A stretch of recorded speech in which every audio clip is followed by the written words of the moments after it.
जय श्री गणेश। जय माता सरस्वती। भवम भवानी सहितम नमामि। आज 47वां दिन।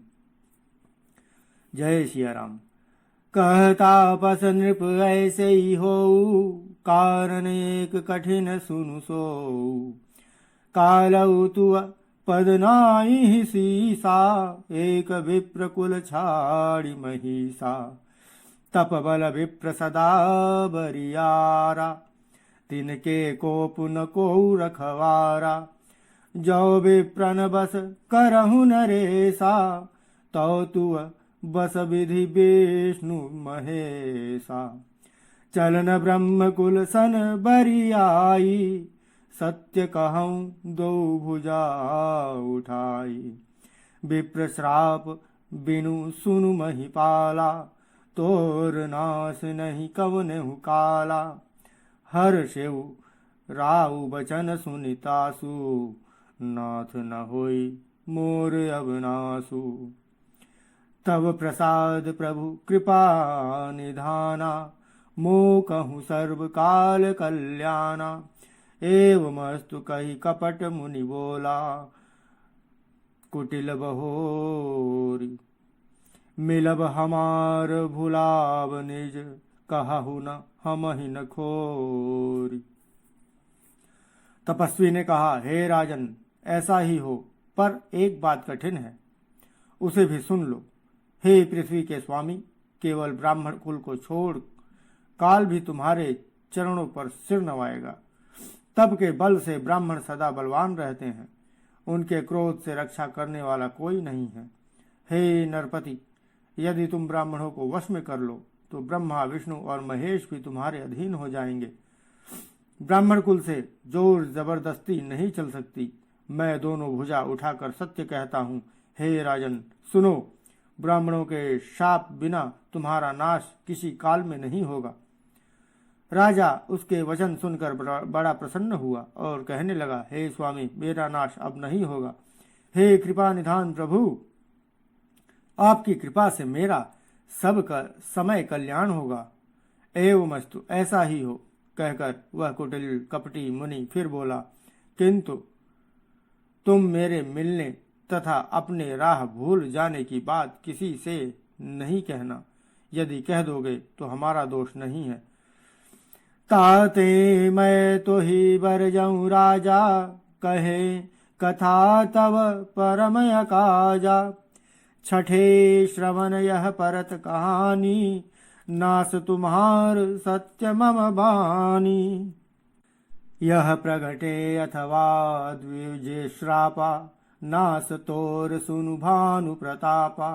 आन उपाय निधन तव नाही, जौ हरिहर को पही मन माही।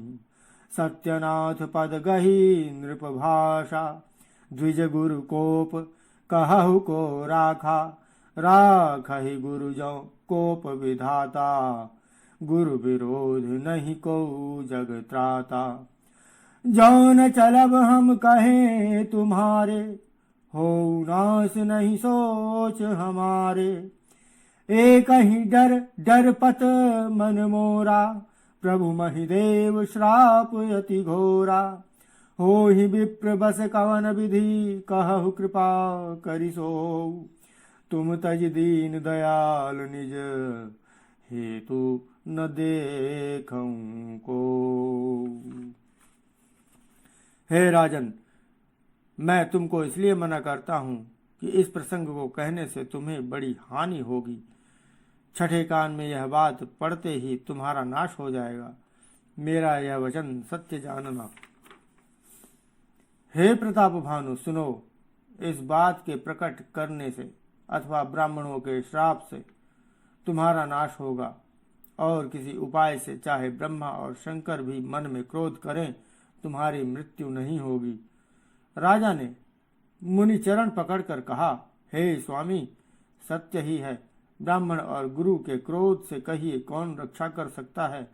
यदि ब्रह्मा भी करें, क्रोध करें, तो गुरु बचा लेते हैं, पर गुरु से विरोध करने पर जगत में कोई भी बचाने वाला नहीं है। यदि मैं आपके कथन के अनुसार नहीं चलूंगा तो भले ही मेरा नाश हो जाए, मुझे इसकी चिंता नहीं है।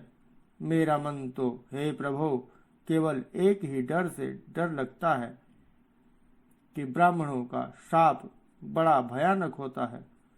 वे ब्राह्मण किस प्रकार से वश में हो सकते हैं, कृपा करके वह भी बतलाइए। हे दीन दयालु, आपको छोड़कर और किसी को मैं अपना हितु नहीं देखता। सुनु नृप विविध जतन जग माही, कष्ट साध्य पुनि होहि कि नाही। अहि एक यति सुगम उपाई, तहाँ परंतु एक कठिनाई। मम आधीन जुगुति नृप सोई, मोर जाब तब नगर न होई। आजु लगे अरु जब ते भयऊ, काहू के ग्रह ग्राम न गयऊँ। जौ न जाऊँ तब होई अकाजू, बना आई असमंजस आजू। सुनि महे महिष बोले मृदुबानी, नाथ निगम असिनीति बखानी। बड़े स्नेह लघुन पर करही, गिर निज सिरनि सदा तृण धरही। जलधि अगाध मौलि बह फेनु, संतत धरनि धरत सिर रेनु।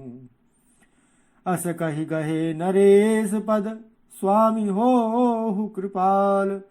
मोहि लागी दुख सहिय प्रभु, सज्जन दीन दयाल। तपस्वी ने कहा, हे राजन सुनो, संसार में उपाय तो बहुत हैं, पर वे कष्ट साध्य हैं, बड़ी कठिनता से बनने में आते हैं, और इस पर भी सिद्ध हो जाएं यह संभव नहीं हो। संभव भी है और संभव नहीं भी है, उसकी सफलता निश्चित नहीं है। हाँ, एक उपाय बहुत सहज है, परंतु उसमें भी एक कठिनता है। हे राजन, यह युक्ति तो मेरे हाथ है, पर मेरा जाना तुम्हारे नगर में हो नहीं सकता। जब से पैदा हुआ हूँ तब से आज तक मैं किसी के घर अथवा गांव नहीं गया, परंतु यदि नहीं जाता हूँ तो तुम्हारा काम बिगड़ता है। आज यह बड़ा असमंजस आ पड़ा है। यह सुनकर राजा कोमल वाणी से बोला, हे नाथ, वेदों में ऐसी नीति कही है कि बड़े लोग छोटों पर स्नेह करते ही हैं। पर्वत अपने सिरों पर सदा तृण घास को धारण किए रहते हैं।